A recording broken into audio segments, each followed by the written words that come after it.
からニュース見てたら、気になる話が出てきたよ。値上がりに天気に花火って、財布と予定が忙しい朝ね。中国から日本向けのタングステン原料が今年1月からゼロなのだ。タングステンはレアメタル、産業に欠かせない金属の一種ね。ドリルとか半導体の製造にも使われるやつじゃん。しかも民間だけじゃなく、軍事にも使える品目なのだ。中国が軍民両用の品目への輸出規制を強めたのね。輸出が止まると、工場の材料置き場が空っぽになる感じだよね。日本向けの大費用的な原料は、去年から大きく減っていたのだ。それで三菱マテリアルは、中間製品を従来の3倍以上に値上げしたわ。工具まで高くなると、工場の出費が一気に増えるじゃん。長野県の工具メーカーでは、仕入れ先から受注制限も届いたのだ。注文があるのに材料不足で作れないなんて、かなり苦しいわね。強度を保ちながら、使う量を減らす工具を提案してるんだって。使い終わった工具を回収して再利用する動きも進んでいるのだ。捨てていた工具を資源に戻せれば、輸入頼みを少し減らせるわね。みんなも、資源の輸出規制って暮らしに関係あると思わない？工具や半導体の値段を通じて、遠い話ではなくなるのだ。今後は代わりの材料探しと回収の仕組み作りが大事になるわね。次は台風15号のニュースなのだ。11日に東北や関東甲信へ近づく恐れがあるのだ。お盆休みの移動と重なるから、予定を変える判断も必要ね。東北の太平洋側では、暴風になる可能性もあるよね。海では波が大きくなり、雨も強まる荒れた天気の恐れなのだ。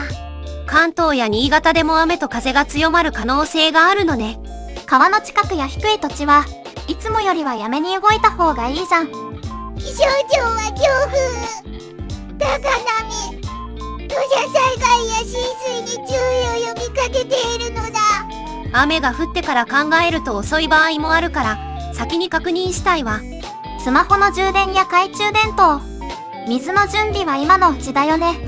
台風への備えを時系列で整理するタイムラインも紹介されているのだ。タイムラインなら、いつ何をするか先に決めておく計画ね。交通機関も変わるかもしれないし、出発前に情報を見直す感じかな。みんなの地域では、台風前に何を準備するか決めているのだ。私なら、まず避難先と連絡方法を家族で確認するわ。無理に移動しないことも、ちゃんとした備えだよね。続いては、SNS で宣伝された花火大会の中止発表なのだ。滋賀県の複数の市で開催すると宣伝していたイベントね。しかも観覧チケットをネットで販売してたよね。でも3つの市は、市が関わる大会ではないと注意していたのだ。自治体の名前が出ていると、公式イベントだと思いやすいわね。SNS の画像だけ見て、安心しちゃうことってあるじゃん。大会側は、必要な準備や運営体制が整えられないとして中止したのだ。開催直前の中止だと、予定を空けた人も困ってしまうわね。チケットは最高額が19,000円とされていたみたい。購入者への対応は、法的専門家に相談しながら整理中なのだ。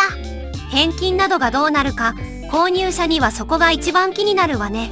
販売ページの連絡先や案内は、消さずに保存しておくといいよ。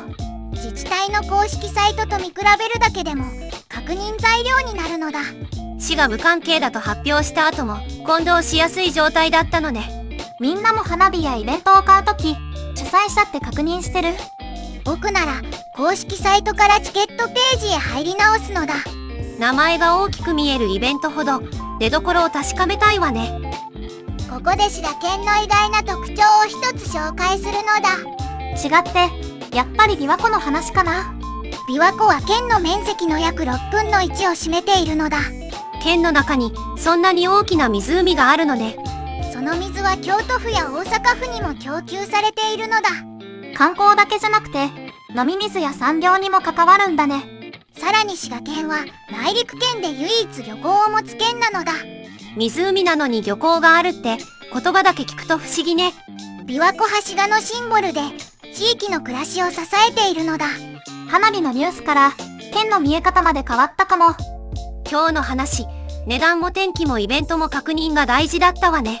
概要欄に関連リンクもあるから、気になるシーンは見てね。